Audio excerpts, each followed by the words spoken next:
Hola, ¿qué tal?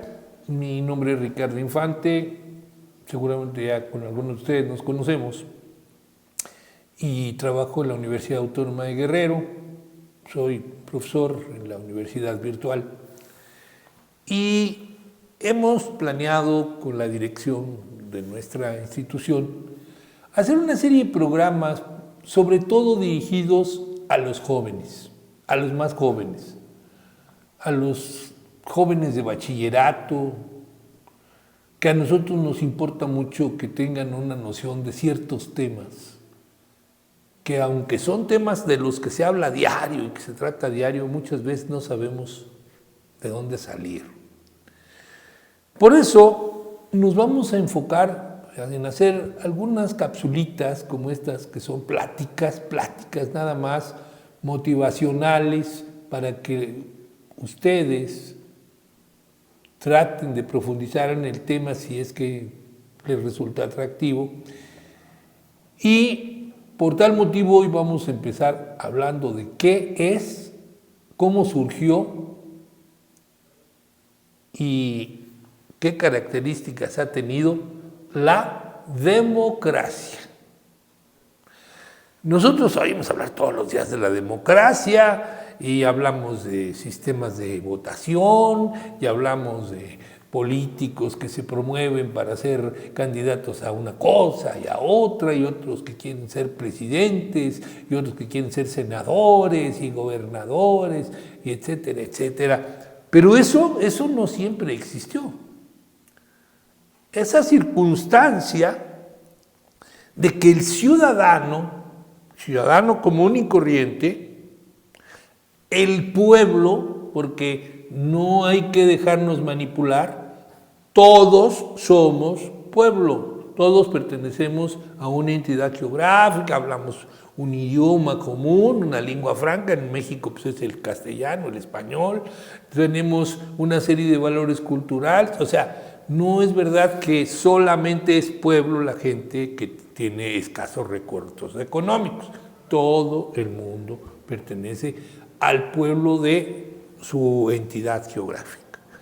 O sea, nosotros somos parte de ese pueblo que escoge a sus gobernantes y que sabemos que hay un montón de mecanismos, unos lícitos, otros ilícitos, que hacen que existan gobiernos, algunos gobiernos buenos, otros gobiernos malos, pero finalmente, como decía Winston Churchill, la democracia es un sistema político lleno de defectos, pero es el mejor que existe. Él decía, la democracia tiene muchos defectos, pero es superior a todos los demás sistemas políticos. Y es cierto. El día de hoy vamos a empezar a ver cómo surge la democracia en Grecia, porque para variar, estoy siendo sardónico desde luego, para variar, los griegos también nos hicieron la democracia. ¿Cómo nos hicieron la filosofía, cómo nos hicieron las matemáticas, cómo nos hicieron la medicina y la arquitectura y bueno, todo lo que es nuestra civilización occidental? Porque nosotros, aunque tenemos una gran influencia de las culturas prehispánicas, pues también tenemos mucho de lo que se generó en el mundo occidental, en Europa, en Medio Oriente, en Egipto, que finalmente se congrega a nosotros nos llega por la influencia de los griegos y los romanos, que van a ser los que van a divulgarlo. Bien, Grecia, como todos los países, empezó la Grecia arcaica, lo que se llama la Grecia arcaica, empieza teniendo reyes. Sí, si nosotros hablamos del periodo micénico, pues eran reyes, tanto en Creta como en Micenas, en Tirinto, había reyes que gobernaban esos lugares. Y, por lo tanto, existía un aparato aristocrático, aristoi, es una palabra griega que significa los mejores. Claro, ellos se pusieron el término, ¿no? No crean ustedes que la gente les fue el pueblo el que les puso Aristoi. Ellos se pusieron Aristoi, eran los dueños de las tierras, eran los ricos, eran los que tenían todo a su favor. Y entonces durante muchos siglos va a ser un sistema muy injusto, un sistema en donde se cometen una bola de cosas atrabiliarias, terribles, hasta que por ahí del siglo VII empiezan a surgir los reformadores. El primer reformador que vamos a encontrar es un griego, sí. No son los griegos los que inician con los sistemas de reformas sociales, eso se va a dar en la Mesopotamia. Se van a ver, por lo menos va a haber tres grandes sistemas que se van a implantar. El más famoso pues, es el código de Hammurabi, ¿no? Aunque antes del código de Hammurabi pues hay por lo menos dos anteriores.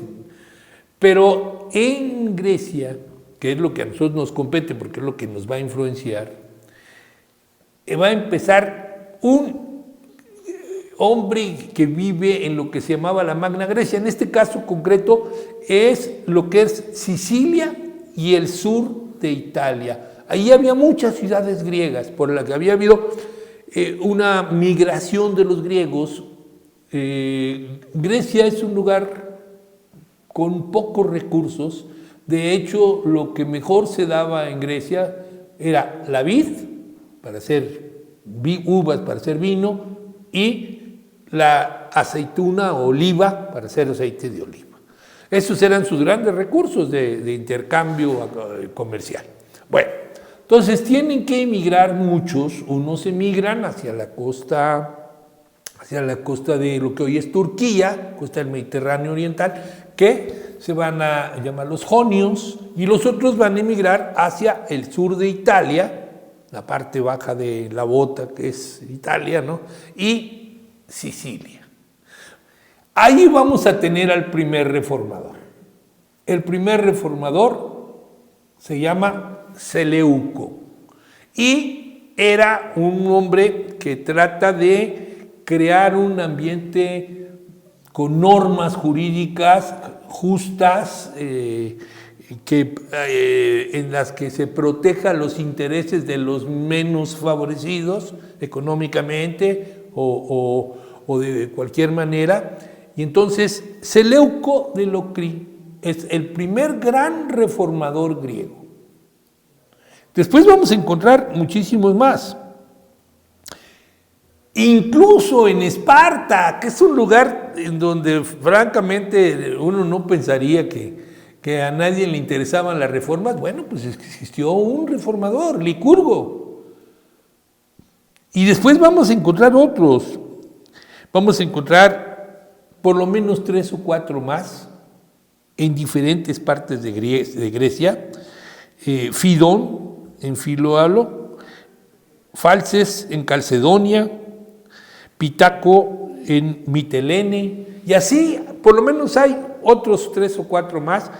Y desde luego, lo más importante, los reformadores de Atenas, que son Dracón, Solón, Cleístenes o Clístenes, como se quiera pronunciar, y la culminación, Pericles. El día de hoy vamos a hacer un muy breve panorama del primero de ellos. Vamos a hablar de Dracón. En Atenas hay un movimiento a partir del siglo VI antes de Cristo de una revuelta social porque los habitantes, sobre todo los campesinos, estaban hartos de los abusos de los terratenientes y de aquellos que se dedicaban a la construcción de barcos, que eran los hombres ricos de Atenas, y abusaban absolutamente, Tenían esta circunstancia, esta figura de usos y costumbres. Y claro, los usos y los costumbres, ellos eran los que decían cuáles eran y cómo eran. Hasta que empieza a haber revueltas sociales. En todos estos lugares que hemos mencionado, hubo revueltas, hubo levantamientos, y por eso surgieron estos grandes transformadores. En Atenas, el primero que va a surgir es Dracón. Dracón es va a ser un legislador escogido por el pueblo, que además de ser un legislador, va a ser un divulgador, porque hay un cargo donde había 3 o 4 gentes que se encargaban de divulgar cuáles eran los cambios que se habían hecho a la ley. Se llamaban testómetas, y ellos eran los que divulgaban. A Dracón lo nombran arconte epónimo. Arconte epónimo. Y este arconte epónimo tiene la obligación de hacer un código de justicia para todos. El problema es que el código de justicia que hace Dracón, esto que les voy a decir obviamente intenta hacer una broma, pues era muy draconiano.